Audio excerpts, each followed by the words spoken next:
Perfecto. Gracias, estimados, por la espera. ¿Sí? Simulación del acto jurídico y vamos a entenderlo todo. Atentos aquí porque aquí es que nos surge a veces la pregunta, que se ha reiterado en el grupo también, de qué pasa cuando mi empleador ya no, pues,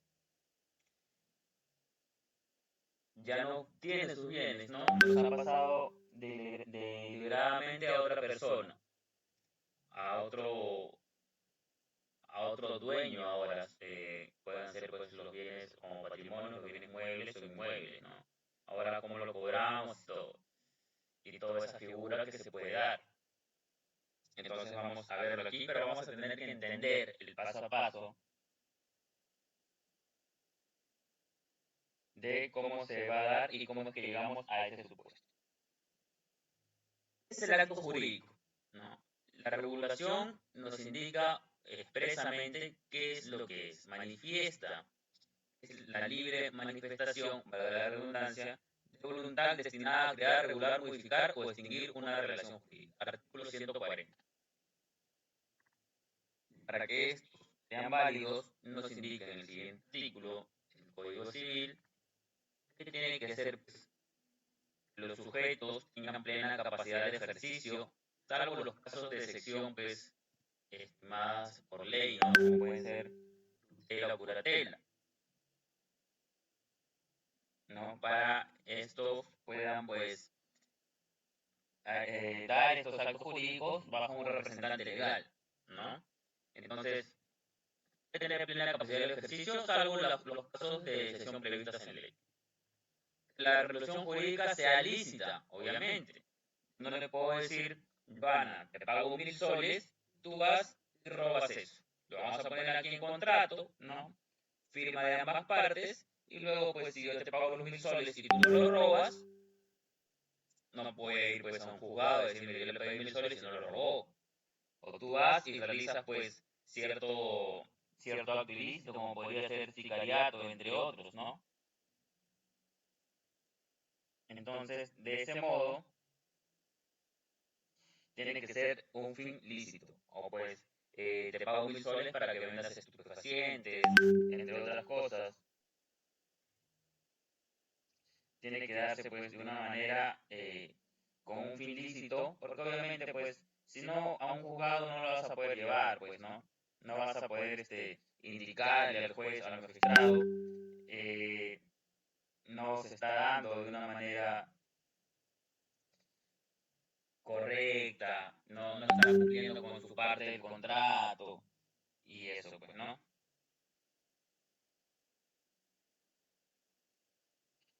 Entonces tiene que ser un fin lícito y está expreso en el 141 del Código Civil. ¿Qué más nos indica el 141?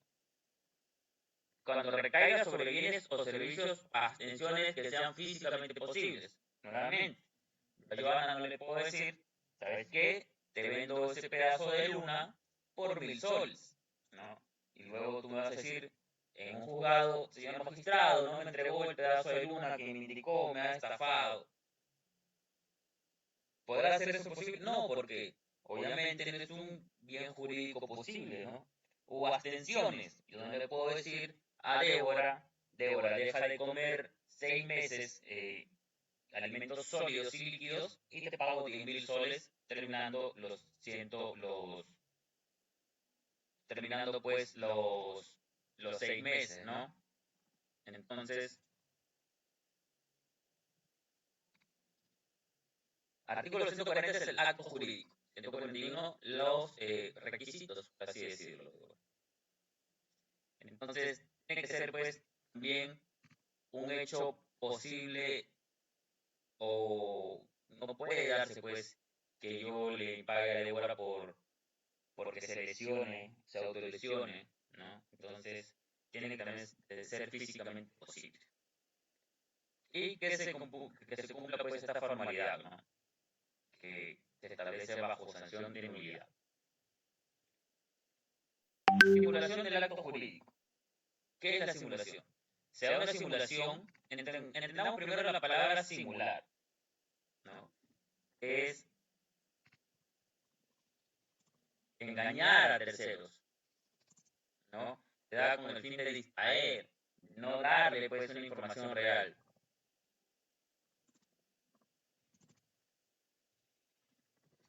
Con ese fin se da el acto de simular. Era el acto jurídico, ¿no? La palabra en sí simular, ¿no? Engañar a terceros entre ambas partes. Si yo acuerdo con Débora, es que vamos a simular un matrimonio.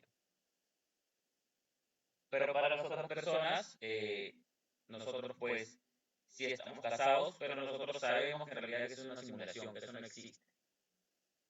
Ahora, la simulación del acto jurídico de igual manera se da con el fin de engañar a terceros, ¿no?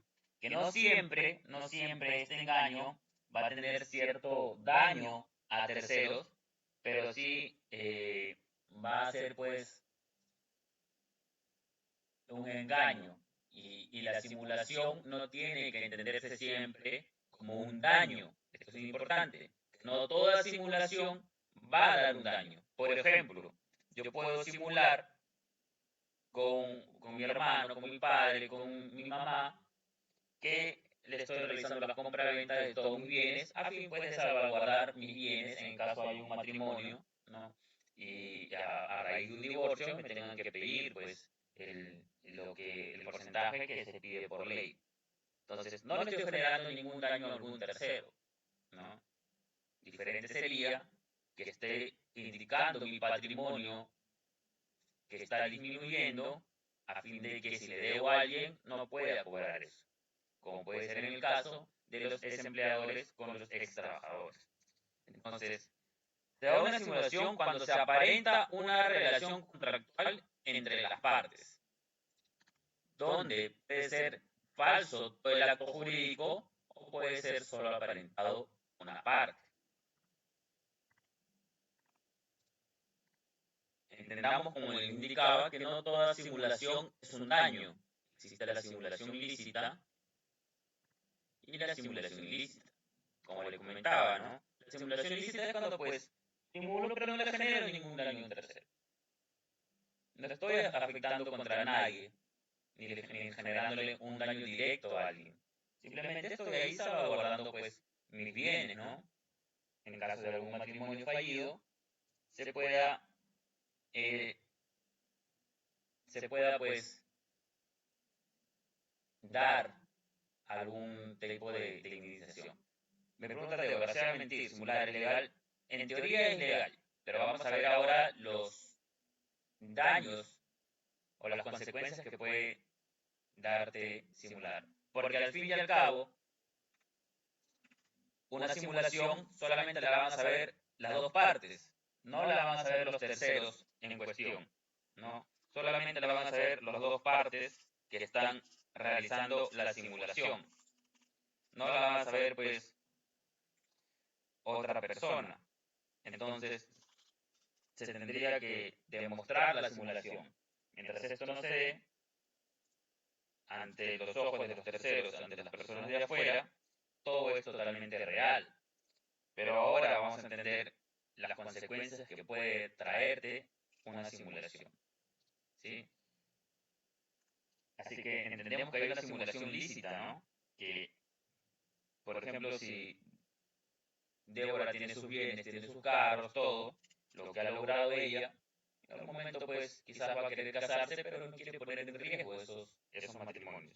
Y tiene ella su amiga que le ha dicho que toda la vida va a quedarse soltera, que no se va a casar, no tiene hijos, no tiene nada. Débora confía mucho en ella y le pasa sus bienes a ella, a fin de que cuando se case no tenga pues bienes luego que repartir. Y es lícito porque no le están pues generando daño a algún tercero. Muy distinto sería que Débora le deba a alguna persona, obviamente pues con un título de pagaré, un cambio de letra, entre otros títulos de obligación de dar suma de dinero, y ahora pues Débora, a fin de que no le embarguen estos bienes para no pagarle a su acreedor, pues genera una simulación, ¿no? Ahí se sería una simulación ilícita, porque pues obviamente el acreedor se va a ver afectado, no va a poder recuperar su dinero y Débora lo está haciendo a raíz de no querer pues pagar, ¿no? Entonces, Estos son uno de los ejemplos que se puede dar. Ahora tenemos la siguiente diapositiva que nos indica. Obviamente la simulación solo se permite en contratos. Poniéndonos en contexto. Débora está embarazada, yo soy su amigo de toda la vida, y yo no le voy a decir, mira Débora, justo quiero un aumento de asignación familiar en mi sueldo, ¿no? Voy a firmar a ese hijo tuyo, vamos a simular que también que soy su papá, pero tú sabes que es de mentira, pues, ¿no? Lo firmo para que me paguen la asignación familiar. Obviamente no va a ser así, porque al momento de yo firmar o reconocer ese hijo de Débora, voy a tener que tener las obligaciones, deberes y derechos que me confiere ser el padre de ese menor. Entonces la simulación solo se permite en contratos, ¿no? Porque, pues en ese caso, por ejemplo, de que Débora esté embarazada o Diana esté embarazada y uno le diga, quiero solamente firmar para la asignación familiar, sería ilógico, porque no se podría dar. Obviamente tiene que tener un acuerdo entre las partes. Si yo le digo a Joana, Joana, vamos a simular una compra-venta y Joana no quiere, yo no lo voy a poder simular solo. Es decir, que tiene que haber un acuerdo entre las partes. Que de ahora en adelante se van a llamar simulantes. Las personas que simulan un acto jurídico se llaman ahora simulantes. No hay formalidad, en realidad la regulación no le pide formalidad a las simulaciones. No puede darse de manera escrita, verbal, como se pueda dar. Y obviamente en todo esto el objetivo va a ser el engaño a terceros. Y lo vamos a encontrar desde el artículo 190 hasta el 194. Es decir, solamente 4 articulados tiene la figura de simulación en nuestro Código Civil. Bastante poco, en realidad, si me preguntan, pero es lo que se está dando. Ahora, hasta ahí todo claro, ¿correcto? Simulación lícita y ilícita, tiene que ser en ambas partes, solamente se puede dar en contratos. ¿Sí? Hasta ahí estamos todos claros. Joana, Débora, Sergio.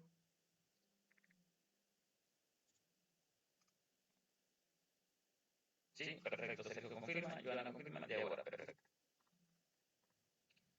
Pasamos. Ahora, en toda simulación, esto es importante, importante.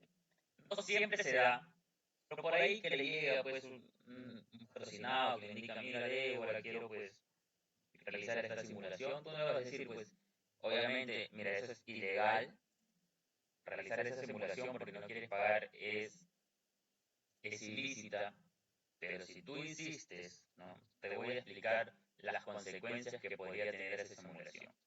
Y obviamente por explicarle, le estás asesorando, ¿no? Y vas a cobrar tus honorarios por esa asesoría, ¿no? Por asesorarle los riesgos que puede tener esa simulación. Ya el cliente verá si lo realiza o no. Tú no vas a hacer pues esos documentos, ¿no? A fin de manera de ética, lo digo yo.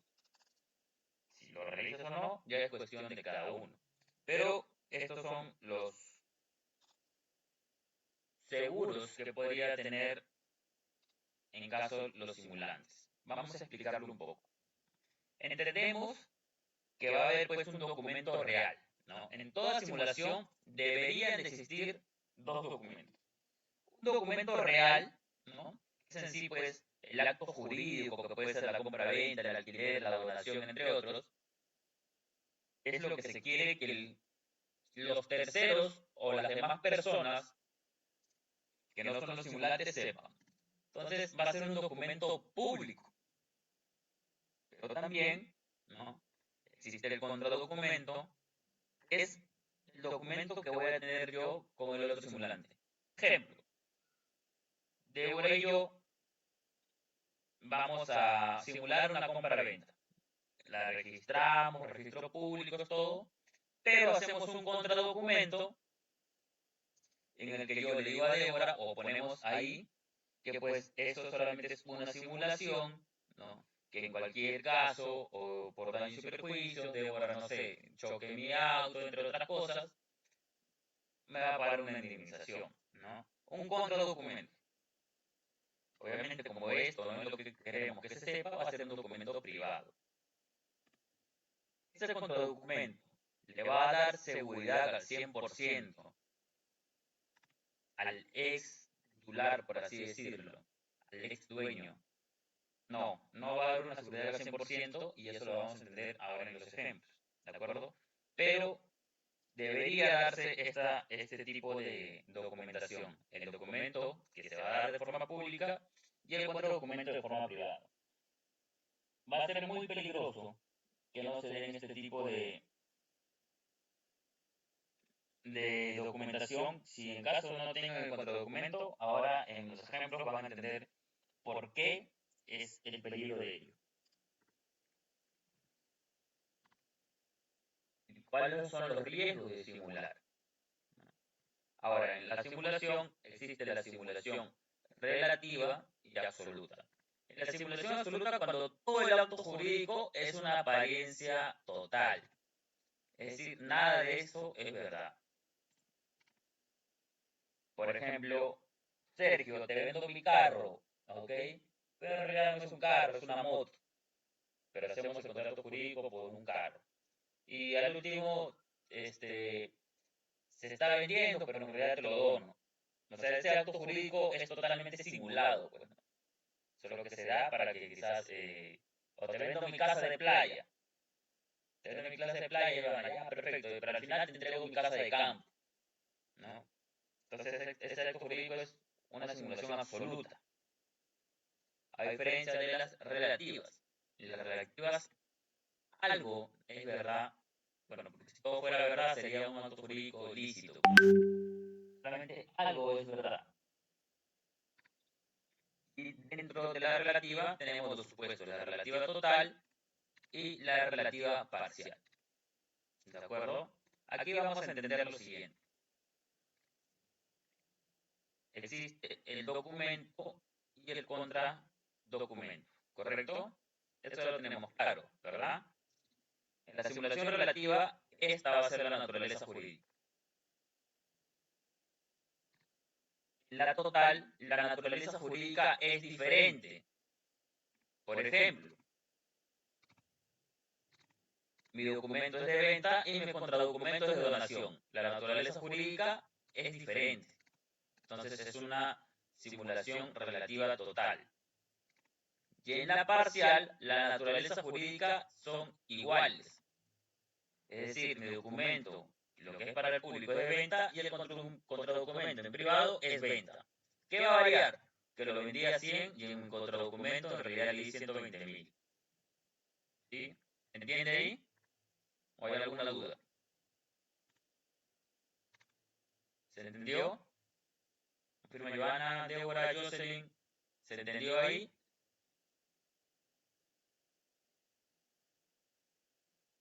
Perfecto. Total.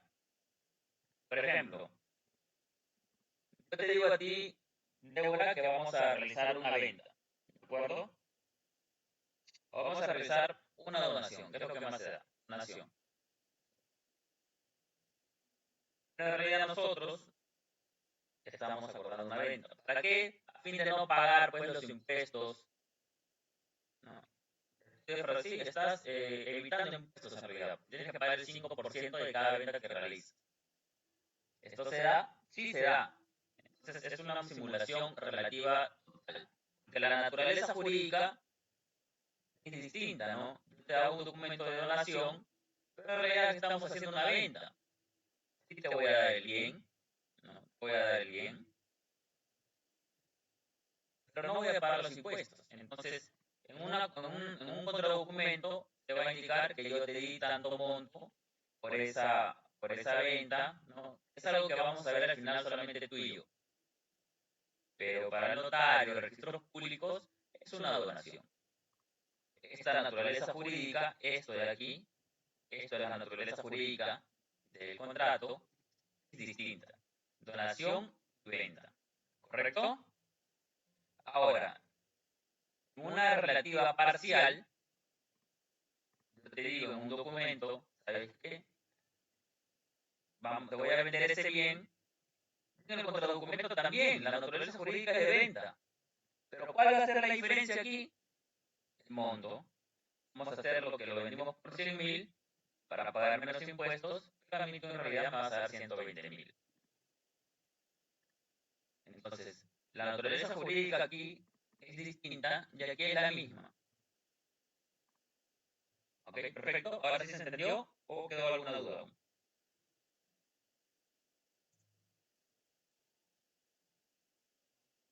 ¿Sí? Ya, perfecto, Iván.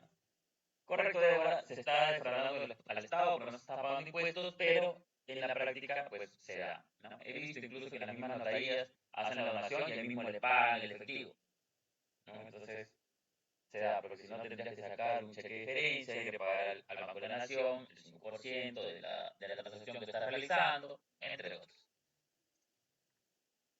Pero en la práctica pues se da. Ahora vamos. Los efectos con los terceros. Es aquí, vamos a realizar pues nuestros ejemplos. ¿De acuerdo? Efectos con terceros. Esto ya serían pues simulaciones ilícitas, ¿no? Porque pueden tener daños colaterales a los terceros. Aquí sí quiero que presten atención. Si tienen alguna duda, me la indican, ¿sí? Para inmediatamente poder disolverla. Tercero, adquiriente del titular aparente. Me lo dicen así, no lo entiendo. ¿Qué significará? Vamos a pues a desglosarlo. ¿Qué va a ser un tercero adquiriente? ¿No? Es un tercero adquiriente, un titular aparente. Bueno, aquí ya tenemos los ejemplos que hicimos en las clases pasadas. Vamos a poner pues a dos personas, tres personas. Tenemos a Luis. Vamos a cambiarle los nombres. Joana.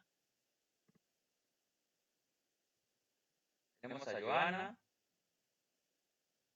Tenemos a Débora.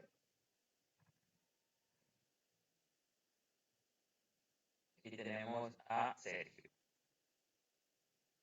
Perfecto. Se ve, ¿no? ¿Se ve? Ya, perfecto.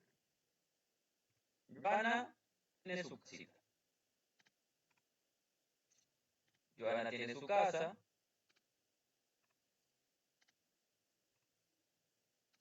Y le dice pues a Débora, sin explicarle mucho tampoco, ¿no? Solamente le dice, solamente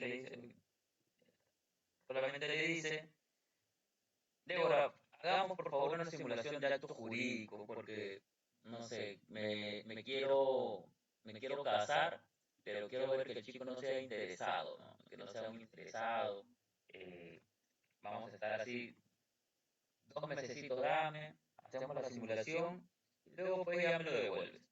Débora es su gran amiga y le dice, ok, Joana, está bien, vamos a simular, pero explícame qué es la simulación del acto jurídico.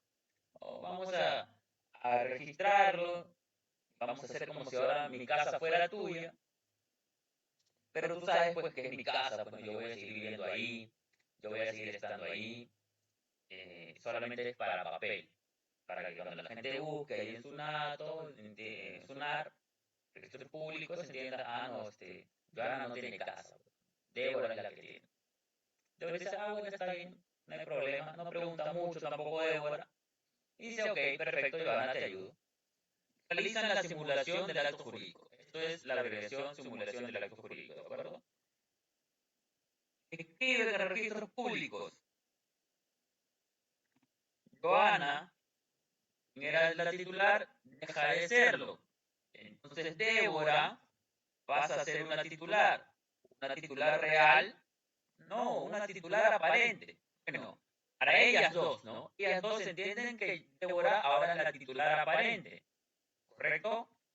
Entonces acá tenemos la primera figura, titular aparente. Perfecto. Ahora, ¿quién será el tercero adquiriente? Llega pues Sergio, ¿no? Dice, oye, Débora, ¿sabes qué? Mi hijo está trabajando en la SUNAR y le pregunté, bueno, a ver si podía ver si tú tenías bienes y me dice que sí. He visto que has conseguido una casa. Pero dice, no, no es mía, me la han dejado encargada por un tiempo. Sergio le dice, no, ya pues, Débora, no seas humilde, ¿no? Véndeme esa casita, ¿no? Yo justo me quería mudar por esa zona. ¿Cómo hacemos? Débora le dice, no, no es mía. Ok. Pasa un tiempo, Sergio sigue insistiendo, insistiendo. Débora dice, ok, listo. Te vendo la casa. se la vende. Ahora la casa ya no es de Débora, es de Sergio. Sergio pasa a ser un tercero cliente. Entonces tenemos aquí completada la figura. El tercero adquiriente, quien es Sergio, del titular aparente, quien es Débora. Porque Débora, pues, ella sabe que no es la titular real. Ella es una titular aparente. Perfecto. Entonces, ¿qué pasa si Joana se entera? Bueno, ya se enteró, Joana. ¿Sabes qué, Débora? ¿Cómo vas a hacer eso? ¿Cómo vas a vender mi casa? Yo quiero mi casa, devuélveme mi casa. Mi casa, mi casa y mi casa. Tenemos un contradocumento. Indica, pues, que la casa no es de Débora. La titular es Joana. ¿Qué creen ustedes que podría hacer Joana aquí? A ver, Joana, ¿qué crees que podrías hacer tú aquí? Débora ha vendido tu casa que le pasaste en una simulación ahí confiando en Débora y Débora se la ha vendido pues a Sergio. ¿Cuál sería aquí la solución?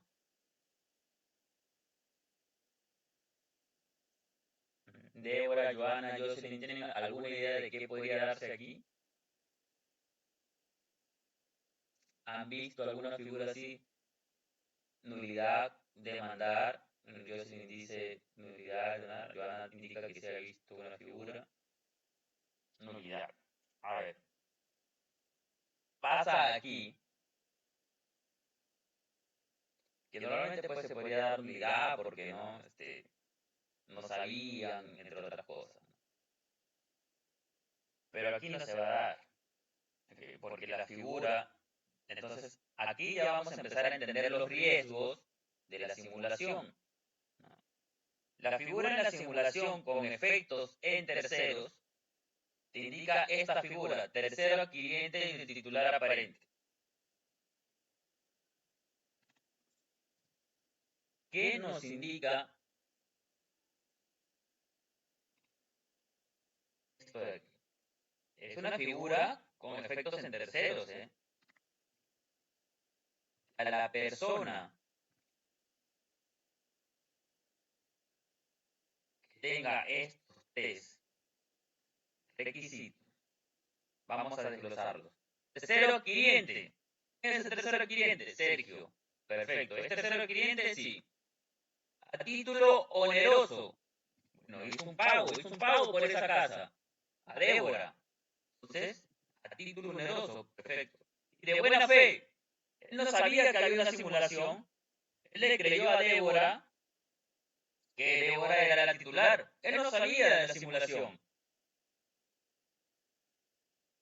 Entonces, ¿qué pasa con esta persona, tercero adquiriente, a título oneroso y de buena fe? Nadie le quita nada, señores. Estimados, a esta persona nadie le quita nada. La ley, la regulación lo protege. Porque él no sabía de la simulación. Él no lo sabía. Él actuó de buena fe. A título oneroso, sí, él le pagó su dinero a Débora. ¿Y es el tercero adquiriente titular aparente? Sí. Claro, ahora, si vuelven a simular Débora y Sergio, ahí sí podría indicarse un acto de nulidad. Pero igual, tendría que demostrarse esa simulación. ¿Y quiénes son los únicos que saben la simulación? Los simulantes, ¿no? Entonces Joana prácticamente tendría que ir a decirle a Sergio, Sergio, ¿has simulado, por favor? Dime si has simulado o no. Distinto sería que aquí no haya un contrato, compra-venta, sino uno de simulación, de donación, perdón. Si fuera de donación, no tendría esto de aquí, no sería a título oneroso, sería a título gratuito. Ahí sí podría, pues, darse una nulidad. Y Débora podría recuperar su casa. Pero estamos aquí en el supuesto de que Sergio no sabía nada. Sergio lo ha conseguido a título oneroso y se dio compra-venta. Él le pagó a Débora su dinero. ¿Qué puede hacer Joana ahí para recuperar su casa? Nada, solamente puede llorar. Ir a su casa, sentarse con su simulación y llorar. Pero Raí tiene el contradocumento que le indica, ¿no? Perfecto, tiene el contradocumento. ¿Qué puede hacer con el contradocumento? No, pedir una indemnización a Débora. Ahora, no tiene el contradocumento, ya no puede pedir nada. No, ella quería simular, ahora le engañaron a ella. ¿Qué puede hacer Joana? Agarrar el contradocumento y ponerse a llorar, porque ya no puede hacer más. La ley protege al tercero adquiriente de buena fe. Caso contrario sería que de repente hubieran hecho una donación, ¿no? Ahí sería muy distinto. Pero si han hecho una compra-venta de buena fe, está bien. Como dice Débora, ¿qué pasa si Débora y Sergio simulan? Está bien, pero tendrías que demostrar esa simulación. Tendrías que mostrar que están simulando ahora. Entonces, si existe tercero adquiriente de titular aparente que actuó de buena fe con título oneroso, ya Joana no puede realizar nada. Solamente en caso tenga un contradocumento, fuese el caso que existiese el contradocumento, puede pedir una indemnización. Porque no va a ir pues un juzgado, no señor, mire, no tengo un contradocumento, pero le juro que era una simulación nada más. Juro por mis hijos, por la salita, le juro que era una simulación. No, no tienes un contradocumento. No tienes para pedir la indemnización. Y no puedes ir a registros públicos. Era de mentirita, nada más queríamos probar si es que sí pasaba la compra-venta, si es que sí pasaba ahora que Débora sea la titular. No te vuelvas en mi casa, por favor. No se puede. Está simulando. Y esos son los riesgos de una simulación. Entonces, mucho cuidado cuando se realicen este tipo de actos. ¿Sí? Hasta aquí, Débora, Joana, Sergio, consultas.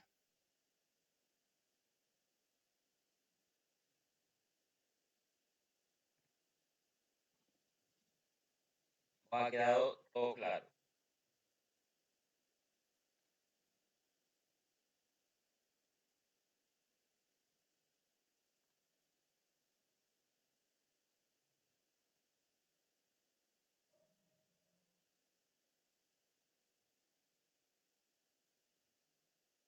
Claro, perfecto.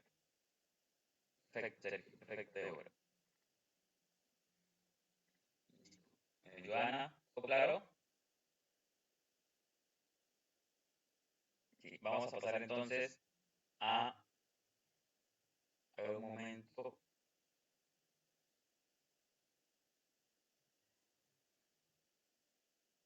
Vamos a pasar ahora al tercer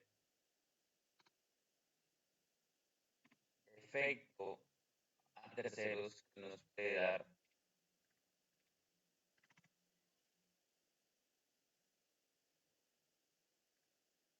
las simulaciones.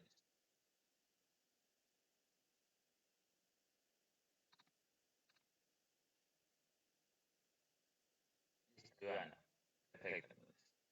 El tercero acreedor nos indica. ¿Qué es el tercero acreedor? Bueno, tenemos como acreedor las deudas, ¿no? El deudor y el acreedor. El acreedor es el que puede cobrar.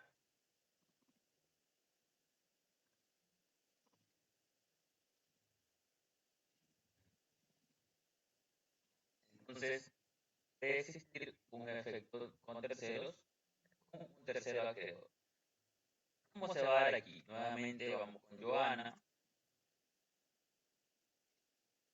vamos con Débora y vamos con Sergio. Perfecto.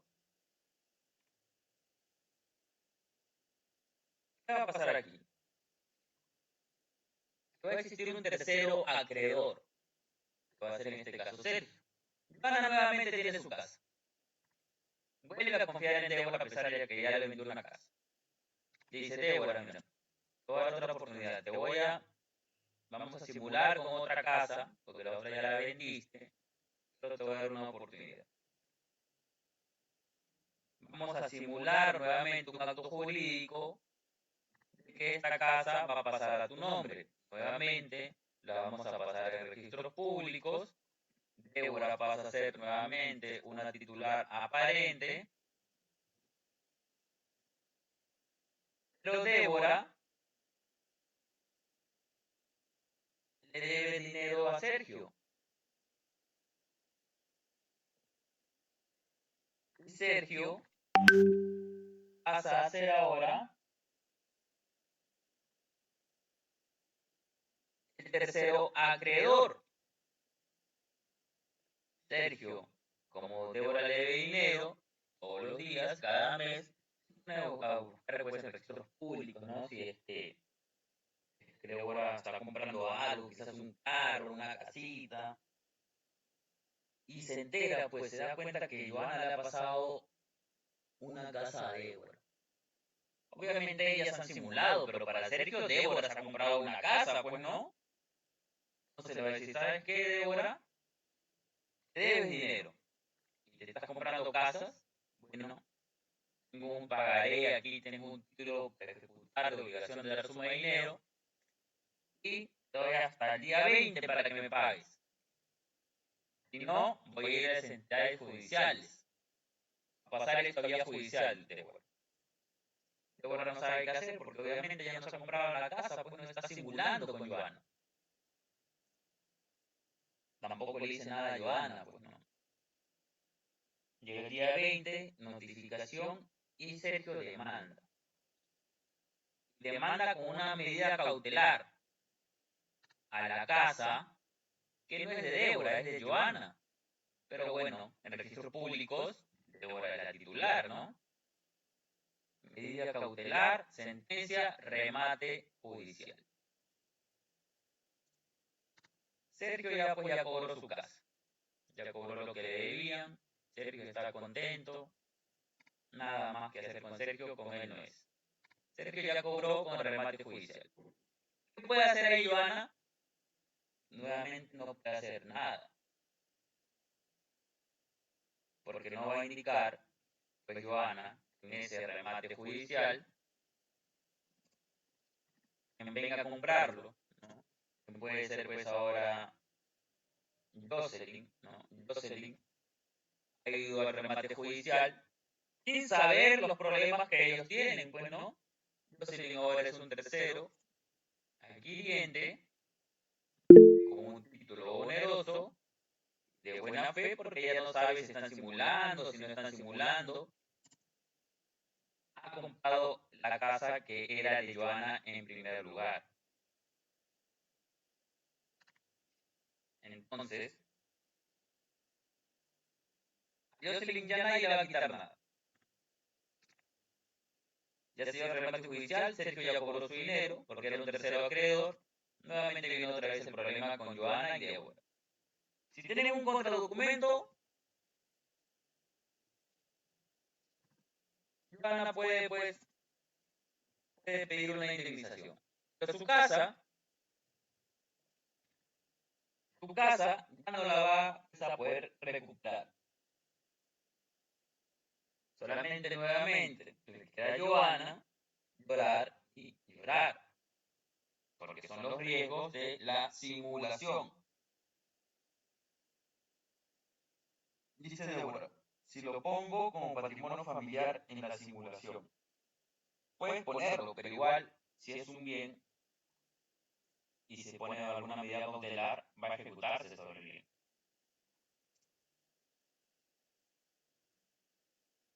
Así es. Entonces, Joana solamente ya ha perdido 2 casas por confiar 2 veces en Débora.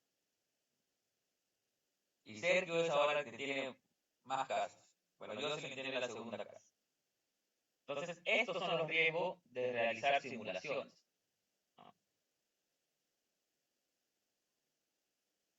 El problema de ponerlo como patrimonio familiar sería la subdivisión prevalente. Es que en realidad, ponerlo como patrimonio familiar para una simulación, ¿no? Tendría que estar de acuerdo con todo casi, pues, ¿no? Es muy difícil. Es muy difícil porque prácticamente tendrías que acordar con todos. Por eso normalmente las simulaciones se dan entre dos partes, pues, ¿no? Y ahora en una simulación de patrimonio familiar, pues tendrías que estar de acuerdo prácticamente todos y ya está. Me paso a vivir con mi familia y listo. Débora no le basta quitarle una casa a Joana, quiere quitarle todos sus edificios. Pero como te digo, o sea, se pueden dar las situaciones, sí, pero tendrías que, pues, ponerte de acuerdo con todos, ¿no? Invitar un pollito a la brasa, a tu familia, nos vamos a conseguir una casa. Pero aquí nadie dice nada. Y ya, si todos están de acuerdo, puede ser. Pero en realidad es muy difícil porque luego pues te van a decir, mira, no te costó nada, o le voy a decir a Joana, y pues se van a dar muchas situaciones, ¿no? Ahora, si no sé, lo pones como patrimonio familiar dentro de tu matrimonio, podría ser, pero igual luego se divorcian, 50%. Entonces se van a dar pues, situaciones, ¿no?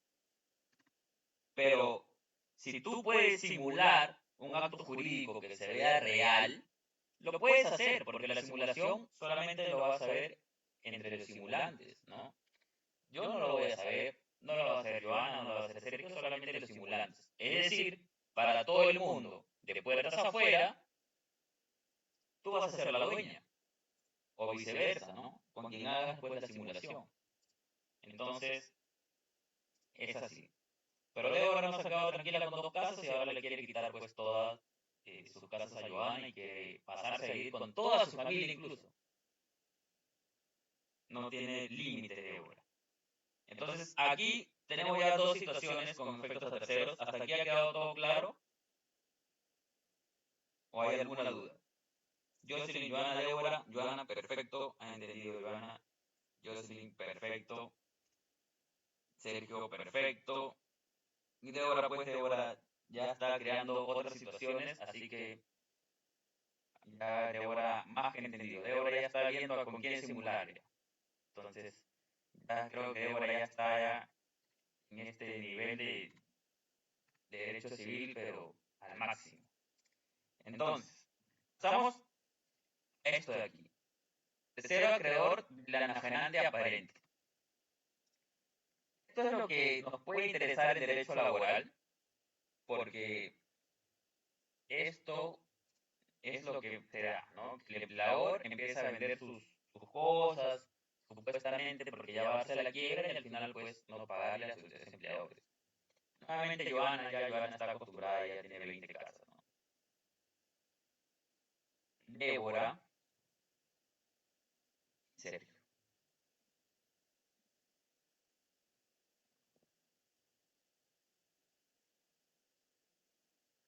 Nuevamente Sergio va a ser el acreedor, Joana, ok, y aquí Débora. Pero aquí va a ser una figura distinta. Aquí va a ser una figura distinta. Es el tercero acreedor. Sergio va a ser el tercero acreedor. ¿De acuerdo? Sergio va a ser el tercero acreedor que a Sergio le deben un dinero. Pero esta vez no le debe el dinero Débora, le debe el dinero Joana. Entonces, Sergio es el acreedor, el tercero acreedor. Y es un enajenante aparente, alguien que empieza a disminuir sus patrimonios a fin de no pagar sus deudas. Entonces, Joana le va a deber dinero a Sergio, pero primero le va a decir a Débora, mira Débora, ya Sergio te quitó una casa por remate judicial. Yo también le debo dinero, no quiero que me pase lo mismo.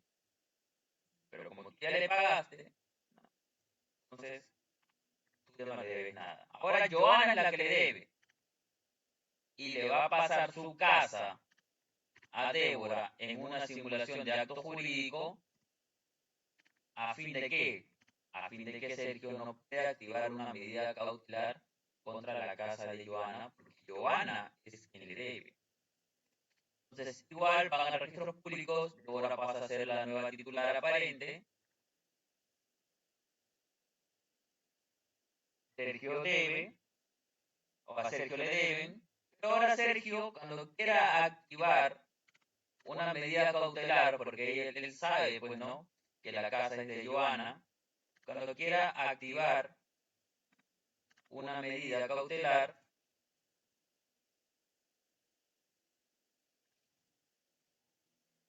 ya la casa no va a estar a nombre de Joana, va a estar a nombre de Débora. Y Débora no le debe Joana. Entonces, Joana pasa a ser una enajenante aparente. Justamente Joana está pues pasando ahorita por momentos de quiebra, entre otros, pero no es así. Joana ha enajenado a propósito sus bienes, es decir, está disminuyendo su patrimonio a fin de no pagar a sus acreedores. Esta es la figura en derecho laboral se nos presenta, ¿no? Automáticamente los ex empleadores empiezan a disminuir su patrimonio. Y dice pues la regulación que a los primeros que se les debe pagar cuando una empresa se liquida es los beneficios sociales a los trabajadores. Fuera de que puedan deberle, no sé, 100 paquetes de hojas a la librería, 10.000 soles de tinta por todas las impresoras, no, al primero que se le paga es a los trabajadores y luego vendrán los proveedores. Entonces ellos empiezan a disminuir su patrimonio. ¿Cómo podemos nosotros luchar contra esto? Ya hemos notado que es muy difícil encontrar el tema de simulaciones, pero se abren investigaciones cuando pues estos temas de actos jurídicos, ¿no?, tienen un tiempo muy próximo. Por ejemplo, yo empiezo a vender ahorita, ¿no? Supuestamente todo está bien en la empresa, yo empiezo a vender ahora, estamos en septiembre, empiezo a venderle mis cosas a Jocelyn, a Débora, a Joana, cosas de la empresa, ¿no? Simulando obviamente con ellos, y en diciembre me voy a la quiebra. Si nosotros iniciamos un principio persecutorio, vamos a encontrar, que es lo más probable siempre, que yo he puesto en 2 cuadras más arriba otra empresa igual, con funciones similares, con actividad principal similares, con los mismos equipos. Entonces, ahí se puede iniciar un principio persecutorio. Entonces, es ahí que podemos entenderlo, que podemos encontrar la figura de cuándo se van a dar este tipo de casos, que es lo que más nos importa ahorita por el tema de derecho laboral, ¿no? En el tema de derecho laboral es lo que se llama como fraude al acreedor. Y con un principio persecutorio podemos demostrarlo, siempre y cuando pues haya una proximidad entre las ventas, la disminución del patrimonio con la quiebra, ¿no? Y luego entendemos y vemos que pues se han abierto otra empresa con similares funciones, entre otras cosas, pues, ¿no? Entonces, es ahí que se puede dar eso. Por ahí dice, patrimonio familiar no es embargable. Sí, pero como te indico, Débora, tendrías que simularlo con todos. Tendría que simularse con todos. Y en el caso, pues, al fin y al cabo, se puede demostrar que se realizó una simulación, se puede dar la nulidad. Entonces, siempre es más riesgoso que haya más personas pues involucradas, ¿no? Siempre es más riesgoso.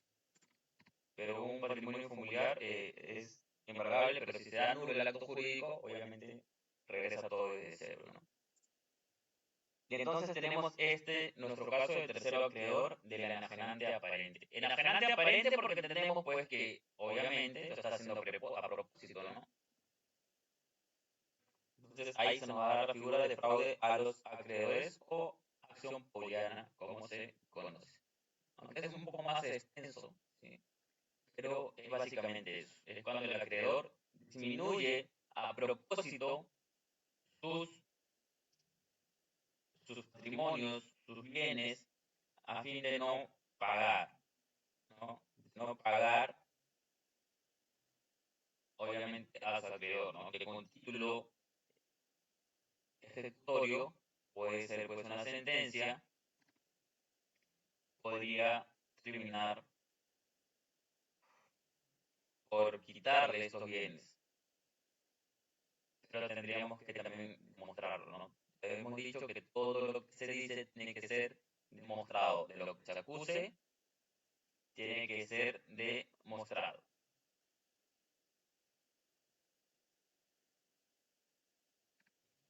Hasta aquí, estimados, ¿alguna consulta, alguna pregunta? Doctor, en este caso de enajenante aparente, está referido a las personas que, digamos, personas naturales que solicita un préstamo a otra persona, ¿no? Eso podría entenderse, ¿no? Porque en el caso de las entidades bancarias que prestan dinero a cualquier persona, ellos tienen cierto respaldo porque lo hacen registrar en la SUNAR, ¿no? O en registros públicos, ¿no? En ese caso ya no cabría esta Va para posibilidad todos en de... realidad, porque si tú no empiezas a pagar al banco y empiezas a disminuir tus patrimonios a fin de que el banco, porque puedes tener un crédito pues eh, vehicular, puedes tener un crédito hipotecario, y si tú empiezas a disminuir todos esos patrimonios o puedes tener quizás crédito para una empresa, no lo puedes pedir para un negocio y luego lo utilizas para otra cosa y haces ver como que ese negocio no está dando, también se puede dar. Es para todo tipo de figuras. Ya, doctor, lo que yo me refería es que en el caso de los bancos, ellos creo que ya lo escriben en la SUNAR que tal persona, digamos, un ejemplo, ¿no? Una hipoteca de una vivienda, prácticamente no se puede comprar, no se puede ni vender porque está inscrito en registros públicos que esa persona tiene una deuda, ¿no? Algo así, ¿no? Claro, si lo hipotecan, sí, pues. Pero igual Sí. hay estudios jurídicos que compran con hipotecas, porque saben que en algún momento eso va a disminuir y luego terminan con las ganancias. Claro, sí, sí, doctor. Pero sí, normalmente se da pues para temas de obligación de dar suma de dinero que puedan ser pues con el tema de pagarés, letras, entre otros. Pues, ¿no? ¿Alguna otra consulta?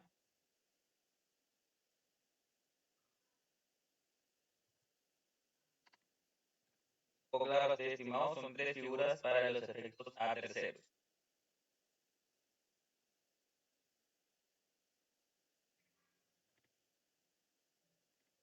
O claro, Sergio, Débora, Jocelyn, Joana.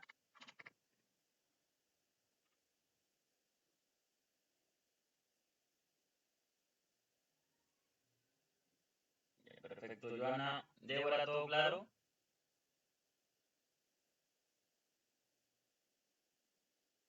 Débora, Sergio, todo claro, Jocelyn, todo claro, ya, perfecto.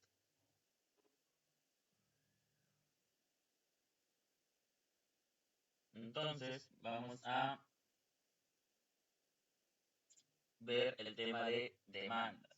¿Ok? No vamos a ver redacción de demanda en sí, sino estructura de demanda, que es lo importante. Es importante ver cómo se estructura una demanda para poder así ya aplicar los conocimientos, fuesen pues principios o las fuentes del derecho que podamos aplicar. Vamos a dejar de compartir esta pantalla donde pues Débora ha sido la ganadora y donde además del certificado de día de ayer se ha llevado el día de hoy pues 3 casas más, ¿no? Débora ha utilizado la simulación para dejar a Joana pues en la calle. No tiene pues reparos de hora en quitarle sus casas a Joana.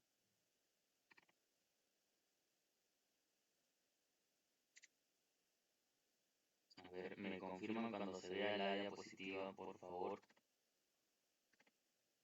Y vamos a cambiarlo aquí también.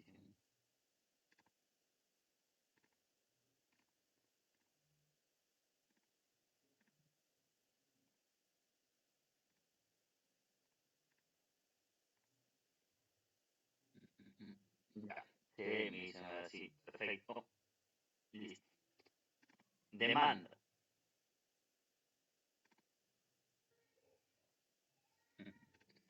Perfecto, Débora ya después de la simulación ya no quiere que le quiten nada. Ella está ya, esas son sus casas ya. Joana que se olvide. Que se ponga a llorar con su contradocumento, dice Débora. Ya, perfecto. Entonces, se ve la PPT. Vamos a ver el tema de demandas. Empezamos. ¿Qué es la demanda? ¿No? ¿Cuándo se da? Bueno, en toda rama del derecho, obviamente tiene que existir pues la litis, ¿no? El conflicto para que se dé una demanda, o sea, la denuncia, ¿no? Tiene que haber un problema. Si no, pues, no tendría sentido el tema de realizar una demanda o una denuncia. Pero la demanda, pues, es un acto procesal por el cual una persona considera afectada su derecho, inicia una acción contra otra o la otra parte a fin de obtener una tutela judicial efectiva. Este es el trámite que da inicio a una acción judicial. Y esto pues debe reunir ciertas características, ciertas estructuras, ciertos pasos, ¿no? Entonces, primero, tenemos un derecho a una acción. Pongamos nuevamente en obligación de dar suma de dinero, ¿no? Me debe un dinero. Joana le debe un dinero a Débora. Y primero pues Joana le manifiesta una intención de pretensión procesal, pues primero le toca la puerta. Débora, por favor, me tienes un dinero adeudado, si pudieses cancelarlo. No pasa así, envía cartas notariales, ¿no? Indicando pues que se va a realizar un proceso judicial, ¿no? A fin de Joana querer invitarse estos engorrosos procesos. Pero Débora pues hace caso omiso, ¿no? Entonces, esta manifestación se da antes del proceso. Que le envía cartas notariales, le envía pues cartas, le está solicitando de manera verbal también que le cancele, y pues Débora no lo realiza así, no le llega a cancelar, le paga su dinero. Entonces, ella en acción de su derecho realiza la pretensión procesal, ya iniciado el proceso, ¿no? Requiere tutela para ese proceso, quiere que se le resguarde, que se le haga valer ese derecho. Perfecto. Entonces, aquí un pequeño esquema que trata de ser pues didáctico y entendible. Tenemos antes de todo esto la manifestación, como bien lo hemos visto, ¿no? Manifestación de la pretensión procesal. Quiero que me pagues, no me pagas, realizo pues temas notariales, tampoco haces caso, como puede ser en el tema de los ex empleados, trabajadores, perdón, que también pueden enviar una carta notarial de pago de beneficios sociales y el empleador pues no hace caso. Entonces, igual acá, lo que se me valide mi derecho. Estoy manifestando que si no respondes a esta carta notarial, vamos a pasar a un proceso de vía judicial. Porque tengo mi derecho de cobrar mis beneficios sociales.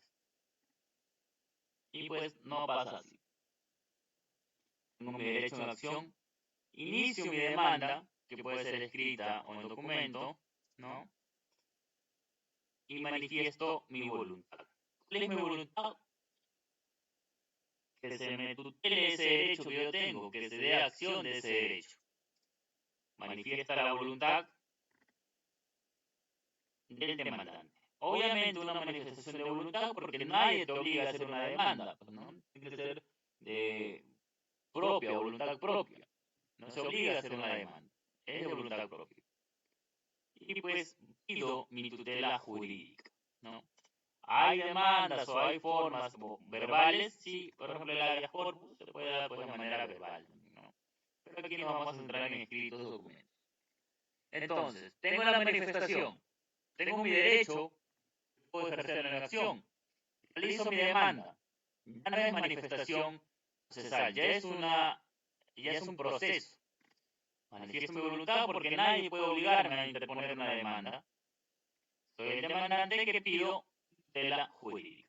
¿Correcto? ¿Todos claros? Perfectos. ¿Cuáles son los requisitos que me pide el Código Procesal Civil? Nos lo indica expresamente en el artículo 424. Primero, la designación del juez a quien se interpone. Aquí normalmente pues pone, me dijo usted, señor de juez de letrado de la ciudad de Lima, de Huancayo, de Piura, de Chinta, donde se pone, según la especialidad también, ¿no? Juez especializado, juez de letrado, entre otros. Importante el nombre, datos de identidad. Esta información pudiese parecer irrelevante, estimados. Pero si ustedes no cumplen uno de estos requisitos, la demanda va a pasar a ser inadmisible. Obviamente le van a dar un plazo de subsanación, pero pues no pueden permitirse ustedes que algo que ya está expreso en la ley sea motivo de subsanación, ¿no? No pueden escribir pues el domicilio procesal y no el domicilio, la dirección domiciliaria, ¿no? O no pueden pues no poner los datos del demandado y que sea inadmisible por esos temas que están expresos, que ni siquiera llega a tema de interpretación. Entonces, esto está expreso aquí en la ley de los requisitos. Designación del juez ante quien se interpone, el nombre de los datos, el nombre, datos, dirección, domicilio procesal del demandante, domicilio procesal electrónico, bueno, la casilla electrónica que le asigna pues el Poder Judicial de acuerdo a la ley 30.229.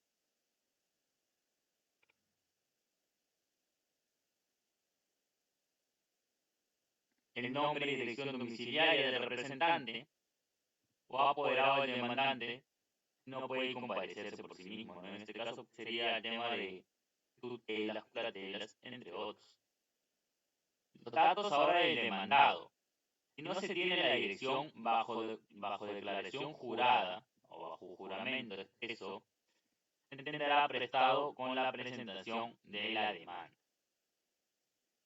El petitorio. Aquí es importante que tenemos que ser claros con el petitorio. Tenemos que ser directos. Y nuestro petitorio tiene que tener base en nuestros fundamentos de hechos y nuestra fundamentación fáctica. No podemos pedir cosas que en la pretensión principal no se vean aunadas con las pretensiones accesorias. Y ahorita las vamos a ver. Es más, voy a hacer otra diapositiva para que se pueda entender. Pretensión principal. Pretensión. Vamos a poner así, petitorio principal, para no extender la diapositiva. Pretensión accesoria 1, pretensión accesoria 2. Indica, el petitorio comprende la determinación clara y concreta de lo que se pide. Ejemplo, estoy pidiendo reconocimiento de contrato de trabajo, es decir, una desnaturalización. Es mi pretensión principal, ¿correcto? Mi primera pretensión accesoria es que se me pague los beneficios sociales adeudados. ¿Qué tiene que suceder aquí? Una vez admitida la pretensión principal, por propio peso, las pretensiones accesorias deberían ser aceptadas. Es decir, si tienen conexión, debería ser así. Al momento de reconocer un contrato de trabajo, automáticamente el patrocinado va a tener beneficios sociales, ¿correcto? Pero no puedo pedir aquí, pues, por ejemplo, algo totalmente distinto, ¿no? Una pretensión que tenga que ver, por ejemplo, una indemnización a nivel civil. Por enfermedad ocupacional.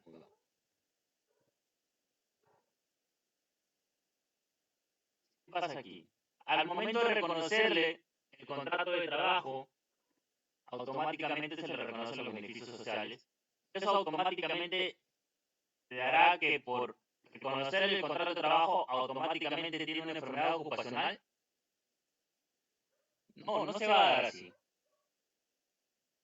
No se va a dar así porque la pretensión principal tiene que estar aunada. Acá que va a pasar inadmisible porque los fundamentos fácticos tienen conexión con los petitorios. ¿Por qué? Porque tú vas a demostrar fundamentos de hecho patrocinado por trabajar la mina tiene enfermedad respiratoria. Entonces no tiene que ver eso con un reconocimiento de trabajo.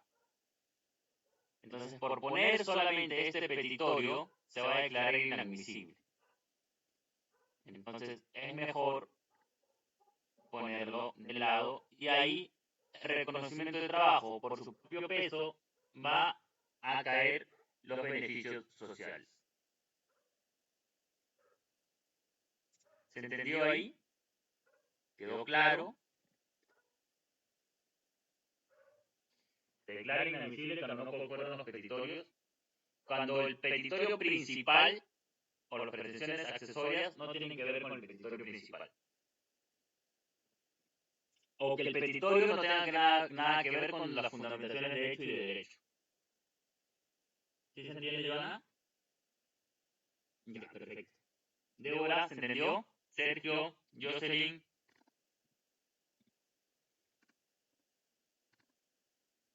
¿se entendió? Más o menos, dice Débora.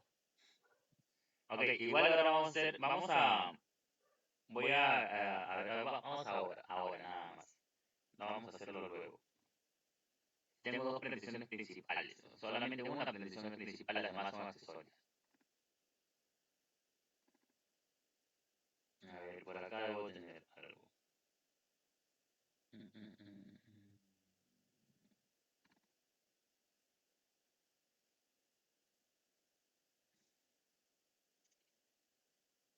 Vamos a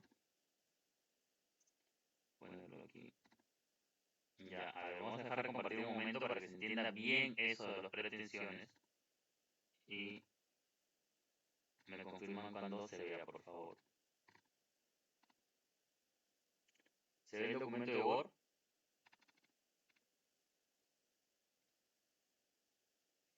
¿Se ve? Por ejemplo, esta es una demanda de pago de beneficios sociales. ¿Ok? Hasta aquí estoy pidiendo beneficios sociales. Vamos a poner aquí que es reconocimiento de trabajo. Contrato de trabajo. Es decir, naturalización. ¿De acuerdo? ¿Dónde están mis petitorios? Está petitorio. A fin de lograr el reconocimiento de trabajo, me dirijo contra la empresa tal, representado por su gerente Sergio Soto, por la suma de 90.000 soles. Bueno, acá no va la suma porque es reconocimiento de trabajo, ¿no? Representado a fin de haber realizado actos con rasgos de laboralidad. Okay, este es mi petitorio principal, que se me reconozca el contrato de trabajo. Si yo esto de acá lo acepto, automáticamente se tiene que aceptar la pretensión accesoria. Aquí que se me reconozca como pretensión accesoria, señor magistrado, tenemos que reconocer un trabajo de trabajo como tal, se me deben reconocer los beneficios sociales por el tiempo de servicio, tales como gratificaciones, vacaciones, etc. Entonces, la pretensión, el petitorio principal, al aceptarlo, automáticamente la pretensión accesoria se tiene que aceptar. Pero ¿qué pasa acá si pongo pretensión accesoria 1.2, pretensión accesoria, y pido que también a ver, se reconozcan los días que no se me pagaron por suspensión, por hostilidad, por ejemplo. Si yo o el magistrado acepta la pretensión principal o el petitorio principal, automáticamente esta pretensión accesoria número 2 se va a tener que ver aceptada así automáticamente por propio peso del petitorio principal. ¿Tiene nexo, tiene conexión o no? ¿O con cuál sí tiene conexión mi petitorio principal y con cuál no?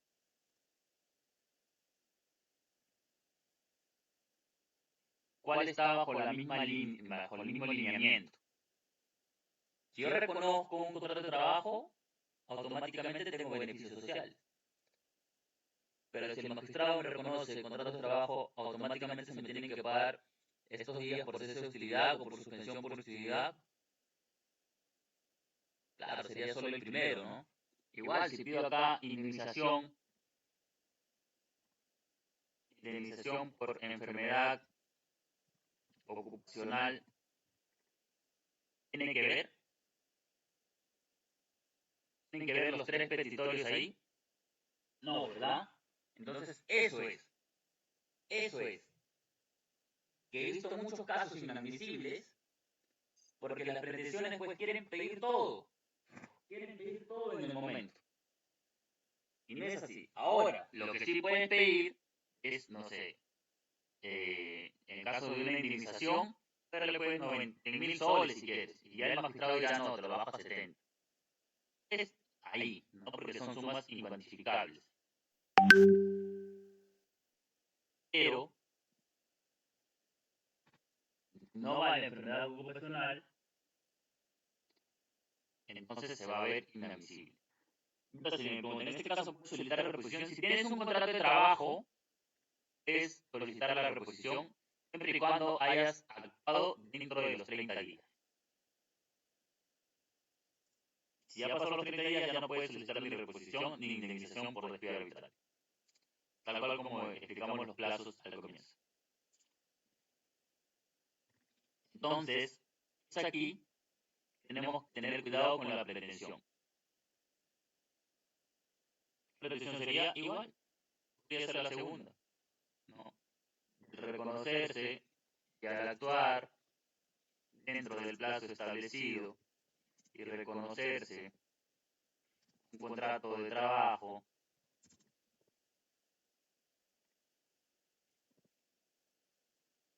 solicito reposición según el artículo 4 del 003-97, y con TR indica que ante subordinación y remuneración hay un contrato de plazo indeterminado. Entonces, has sufrido hasta el momento un despido, por lo cual vas a ser indemnizado o vas a tener tus beneficios sociales y luego te pueden reponer por plazo indeterminado.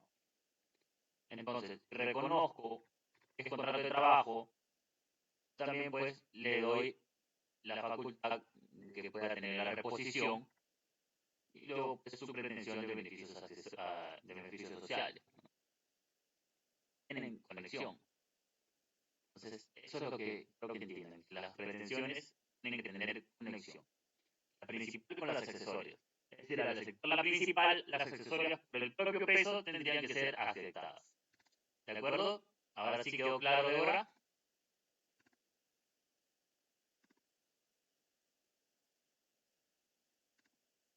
Ya, perfecto. Entonces continuamos con la PPT. Sí, la idea era que están, pues, que son los únicos que se han despertado el día del domingo, es que pues puedan hacer sus preguntas y normal si pasa el tiempo. Entonces ahora sí, ya tenemos este ejemplo aceptado. Ya tenemos los hechos que se funde el petitorio, los hechos en que se funde el petitorio expuestos enumerados en forma precisa con orden y claridad. Lo que conocemos en la demanda pues como fundamentos de hechos. ¿De acuerdo? Acá pues la fundamentación jurídica del petitorio, lo que reconocemos como fundamentos de derecho, el monto del petitorio, en caso se solicite, pues, ¿no? Que si se solicita reposición, no va a haber un monto para la reposición. En caso, pues, se solicite un monto, se paga. Los medios probatorios, que sabemos que lo tenemos que ofrecer nosotros, el magistrado no los va a dar de oficio, ya. Y aquí, pues, la firma del demandante o de su representante, o apoderados, y del secretario respectivo certificará la huella digital en caso de que la persona, pues, no sepa firmar y sea analfabeta. ¿Sí? Entonces, todo esto lo hemos puesto aquí para que se entienda de una forma más didáctica,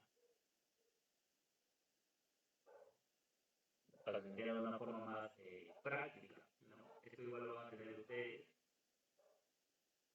y puedan pues tenerlo así. Partes. La parte introductoria, identificación del demandante, ¿no? Ya lo vimos, sabemos que tenemos que poner el nombre, la dirección, fiscal, procesal, entre otros. Al demandado, es decir, a la persona pues, que se demanda, quien está dañando, vulnerando nuestros derechos, los derechos que queremos pues, tutelar. La formulación y acumulación de pretensiones. Puede ser un solo petitorio, pueden ser más, pero se tienen que acumular de manera conexa, ¿de acuerdo? Que estén unidas. No pueden darse de esta forma, pues, dispersas, como ya lo acabamos de ver en el ejemplo, ¿correcto?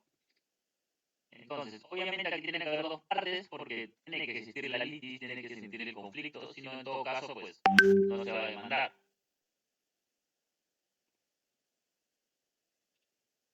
Bueno, acá teníamos otro ejemplo de la clase pasada. La pretensión principal, ¿no? Acá también tenemos la formulación de pretensión principal, ¿sí? Fundamentos de hechos, inadmisible. Si no se da si no hay conexión entre los fundamentos de hechos y las pretensiones, también se va a declarar inadmisible. Pero es un ejemplo como el que acabamos de ver ahora. Luego tenemos pues los fundamentos de hechos, tienen que ser fundamentos de hechos jurídicos, relevantes, ¿no? No le puedo yo llegar al señor magistrado e indicarle que Débora y Joana son roomies y pues quedaron en que Débora iba a cocinar todos los de lunes a miércoles y Joana de jueves a sábado y domingo comían en la calle. Y Joana pues no ha hecho caso, entonces Débora llega con ese fundamento de hecho al magistrado y dice, señor magistrado no me ha hecho caso, ¿no? Los fundamentos de hechos tienen que tener fundamentación jurídica, tienen que tener fundamentos de derechos sobre los cuales van a caer su peso. Entonces tienen que ser fundamentos de hechos que tengan un sustento jurídico, que tengan un impacto. Porque no puede ser tampoco que Débora se ha peleado con su enamorado y que cada que se peleaban, el que tenía la culpa ponía 10 soles al chanchito. Y no ha puesto pues los 10 soles al chanchito. Señor magistrado, mire, no ha puesto los 10 soles al chanchito y acá tenemos pues contrato. Tiene que tener peso jurídico, fundamentación de derecho. ¿De acuerdo? Entonces, hay que, y esto es importante, porque no vamos a llenar, pues, la demanda de fundamento de hecho, que luego, cuando vamos a querer fundamentarlo jurídicamente, no lo vamos a encontrar. Entonces, estamos simplemente haciendo 100 hojas de demanda para que al final no podamos fundamentarlo, ¿no? En ese sentido, una demanda con 100 hojas no es mejor que una demanda de 20 hojas, ¿no? debemos encontrar la fundamentación jurídica para nuestros fundamentos de hecho. Es por eso que no se debe poner todo lo que el patrocinado dice, sino que nosotros tenemos que llevar el lineamiento. Por ejemplo, reconocimiento de trabajo, ok, fundamento de hechos, que mi patrocinado tiene un horario, hay rasgos de laboralidad, etc, etc. No voy a poner, pues no, mi patrocinado indica que se levantaba a las 6 de la mañana queriendo llegar siempre temprano a su trabajo, siempre llegaba temprano, así haya frío, así haya mucho calor, se levantaba temprano. Ya, ok. ¿Qué fundamentos de hecho, qué impacto jurídico tiene eso para la decisión del magistrado? Ninguna. Entonces estamos simplemente rellenando la demanda de hoja tras hoja para que al final pues no le digamos nada al magistrado porque ni siquiera va a haber un articulado, una regulación o no vamos a encontrar ningún tipo de fuente de derecho que nos avale esto, ¿no? Entonces, seamos conscientes para realizar la demanda que nuestros fundamentos de hechos tienen que tener un peso jurídico, ¿de acuerdo? Entonces, ténganlo ahí en cuenta. Siguiente, fundamentos de derecho. Y aquí es importante que yo quiero que también lo tengan en cuenta, que lo aprendan, así como los fundamentos de derechos tampoco se ponen por poner, los fundamentos de derechos tampoco, ¿no?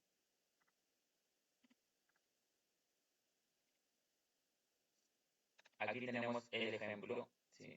¿Qué es lo que realmente hacen todas las personas?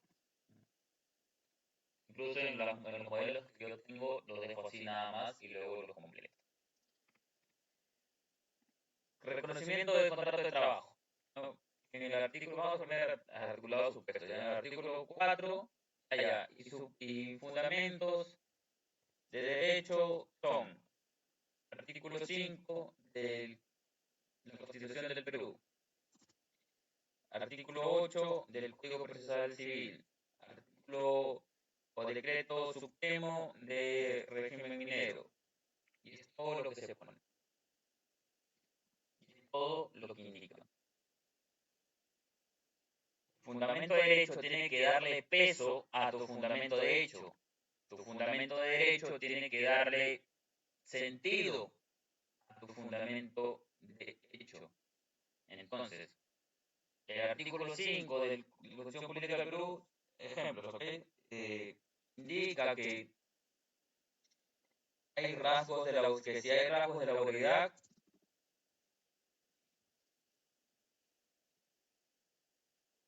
es plazo indeterminado. Indica el artículo 8 que si no se le dan mascarillas, es un mayor riesgo a contraer enfermedades respiratorias. Indica el régimen minero que no deben trabajar más de 10 horas en altura, por ejemplo. Entonces, así se debe ir dando fundamentación de derecho y darle vida, darle conexión, darle sentido a tus fundamentos de hecho. Entonces, tú puedes poner todas las fuentes del derecho que creas necesario, plenos, costumbres, jurisprudencia, casación, tratados internacionales. Si los extraterrestres ahora que pusieron en México tienen jurisprudencia, también la pones. Todo lo que pueda darle peso a tu fundamento de derecho o a tus fundamentos de hecho, lo pones. Obviamente siempre y cuando esté vinculado con tus fundamentos de hecho. No vas a poner algo que no esté vinculado. Es por eso que indico que tus fundamentos de hecho tienen que tener una sustentación jurídica.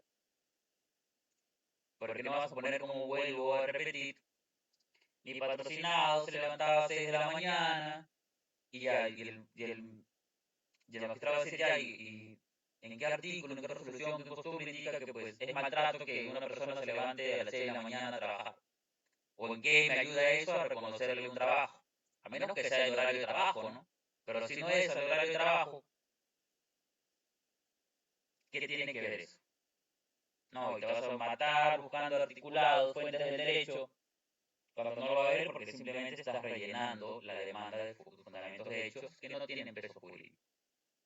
¿Ok? Entonces, así es como se tiene que acompañar los fundamentos de derechos para no hacer lo que todos hacen.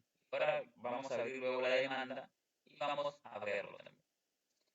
Calificaciones de las demandas. La demanda puede ser admitida o puede darse por admisibilidad, inadmisibilidad, procedencia de la demanda y la demanda fundada e infundada.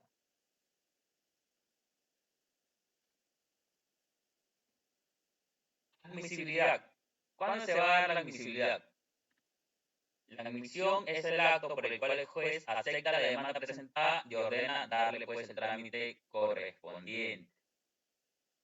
Para admitir la demanda es preciso cumplir, acá lo dice, cumplir con todos los requisitos y de forma y fondo establecidos por ley. ¿Cuáles son los requisitos? No se cumple uno, inadmisible. Está expreso, lo indica. Ya, entonces esto es en algo, un error en el que no debemos incurrir. Ahora más aún que ya sabemos que los petitorios deben tener conectividad, ¿de acuerdo? ¿Qué más indica? Bueno, de forma y fondo establecidos por ley. Una vez admitida la demanda, el juez ordena el emplazamiento al demandado para que comparezca al proceso y brinde pues la contestación. Perfecto, la ley lo indica, cuáles son los requisitos, si no cumples uno de ellos, inadmisible. Simple y sencillo. Inadmisible. ¿Qué supuestos se dan? Cuando la demanda no cumpla con los requisitos legales, ya lo vimos. Cuando no se acompaña la demanda con los anexos exigidos por ley, pueden ser pues DNI, la firma de la representación legal para el abogado, entre otros. Cuando el petitorio de la demanda sea incompleto, importante también. Y lo más importante que ya hemos visto, cuando contenga una indebida acumulación de pretensiones, inadmisible. No puedes pedir todo en un solo proceso. Entonces el petitorio principal, al verse aceptado, tiene que dar por su propio peso a las pretensiones accesorias. No puede ser que pidas todo y pues va a ser declarada inadmisible. ¿De acuerdo? Entonces es ahí importante. En caso se presente alguno de los supuestos de inadmisibilidad, el juez ordenará al demandante que subsane la omisión o defecto en un plazo no mayor de 10 días. Si no cumpliera con lo ordenado, es decir, no lo subsanas, se rechazará la demanda y se ordenará el archivo. Entonces, tenemos los requisitos expresos, que es lo que nos pide la demanda. No podemos poner petitorios que no tienen nada que ver el uno con el otro porque la acumulación indebida también genera inadmisibilidad. Y tenemos que poner pues el petitorio completo. Entonces, ya tenemos ahí las dos primeras calificaciones de la demanda. Improcedencia de la demanda. Los casos de improcedencia son: carezca de evidente legitimidad para orar. Cuando el demandante carezca evidentemente de legitimidad para orar. Personas pues, que no están en su completo discernimiento, ¿no? Obviamente no van a estar legitimados para hablar. Cuando el demandante carezca manifiestamente de interés para obrar, cuando se abierta la curiosidad del derecho, esto también es pues las prescripciones, ¿no? Si quieres demandar, por ejemplo, beneficios sociales, después de 4 años ya caducó ese derecho. La ley te da 4 años para accionar y no lo has hecho. Improcedente. Eso también es importante. Cuando no exista conexión lógica entre los hechos del petitorio. El petitorio no tiene conexión con tu fundación fáctica. Estás pidiendo beneficios sociales y en los fundamentos de hecho pones que contrajo una enfermedad ocupacional. Tiene que tener, pues, conexión el petitorio con los fundamentos de hecho. Es por eso que si tú incluso pones tu petitorio o tu pretensión accesoria y empiezas a llenar una petición accesoria obviamente equivocada, como la que hemos visto, y empiezas a llenar fundamentos de hecho, fundamentos de derecho, fundamentos de hecho, fundamentos de derecho, que no tienen que ver, puede también ser declarada improcedente. Mayormente se va a ir a admisible a fin de subsanar, porque hay pretensiones principales que sí pudiesen estar en el caso, pero pudiese darse improcedente. Obviamente el juez va a estimar la improcedencia y va a indicar pues cuáles son sus fundamentos, ¿no?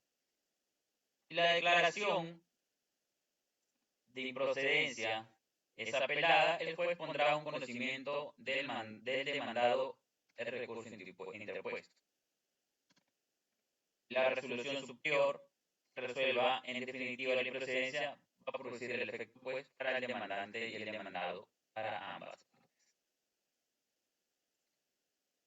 Ahora, la demanda puede ser fundada e infundada. Puede ser admitida y luego puede ser infundada. No toda demanda que es admitida va a ser fundada al final, ¿no? Este es un caso, por ejemplo, de reivindicación. La demanda es fundada cuando el juez la estima como favorable, haciendo lugar a la pretensión que contiene. Que toda demanda fundada es admisible, pero no toda demanda admisible es fundada. Ejemplo. Hay una demanda de reivindicación, ha sido declarada admisible por el juez. Por tanto, la otra parte, la parte demandada, va a contestar esta demanda. Pues obviamente van a fijarse los puntos controvertidos, procedimientos correspondientes, entre otros. Una vez que ya se declara todo, ya se pasaron todos los procesos, el juez va a admitir, va a declarar fundada la demanda. Es decir, se acepta la pretensión hecha por el demandante y se ordenará la restitución del bien. Es una demanda admisible y fundada. Pero puede darse el caso, una vez admitida, el demandado muestre medios probatorios que en realidad es el verdadero titular del inmueble y por lo tanto la sentencia va a ser declarada infundada. Entonces la demanda será admisible pero infundada. ¿Ha quedado claro o hay dudas? Jocelyn, Joana, Débora, Sergio. Joana, claro, perfecto. Débora, Sergio, Jocelyn, Sergio, correcto.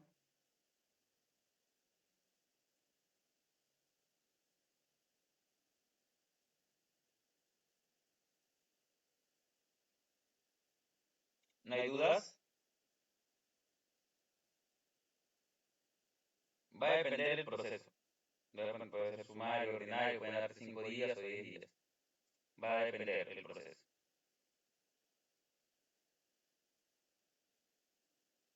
Ya ha quedado todo claro, perfecto. Vamos a dejar de compartir aquí. Vamos a compartir nuevamente la demanda para que quede un poco más clara la idea, ¿no? Por ejemplo, acá ya tenemos las pretensiones, ¿no? Y vamos pues haciendo, bueno, como primero es de liquidación de beneficios sociales, se van poniendo aquí, ¿no? El empleador, quien es el demandado, fundamentos de hecho, que el recurrente ingresó en la fecha tal, en el año 2010, con su sueldo, su cargo, ¿no? Habiendo una clara subordinación, dependencia y con horario establecido, se indica pues que se reconozca el contrato de trabajo.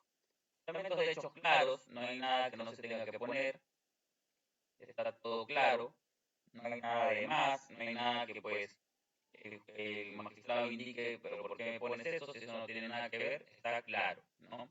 Indica pues el año, el periodo en el que trabajó, el cargo, su remuneración, su fecha de cese, su subordinación y los elementos. Acá igual, subordinación, dependencia con un horario establecido, su remuneración indicando que tienen los elementos válidos para un contrato de trabajo. Estos son igual fundamentos de hecho, van haciendo pues las limitaciones. Esto es lo que quiero que quede claro.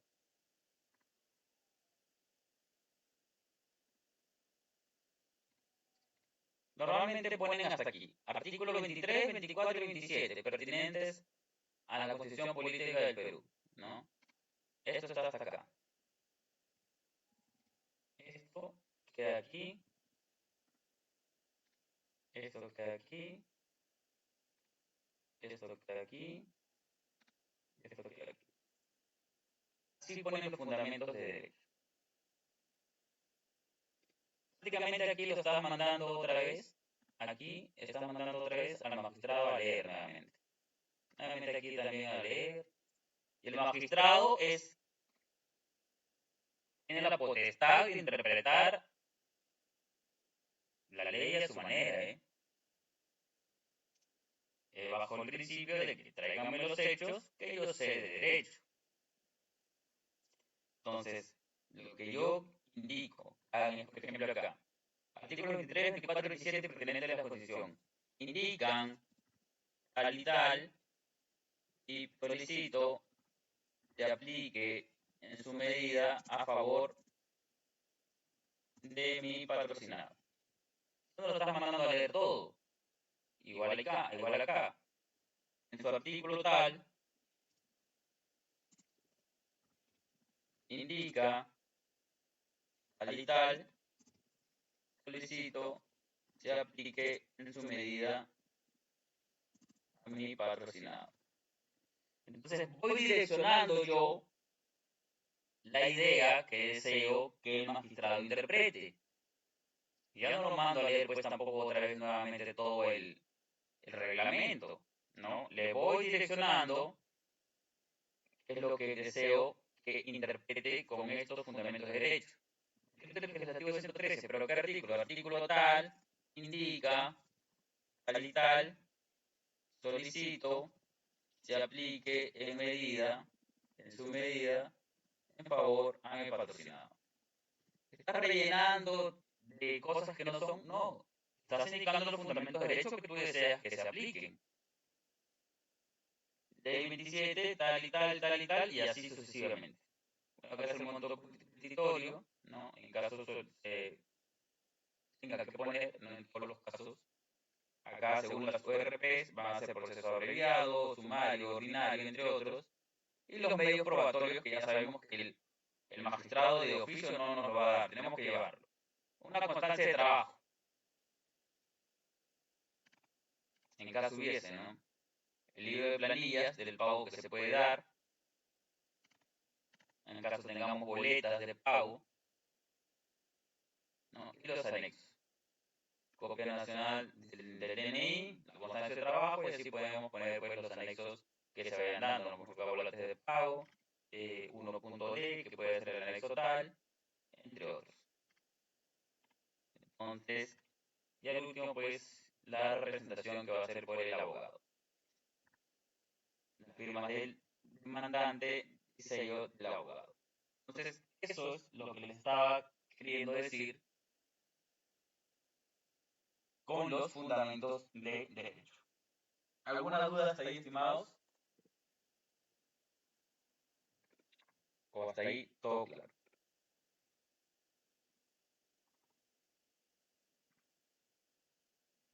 Joana, perfecto. Débora, Jocelyn, Sergio.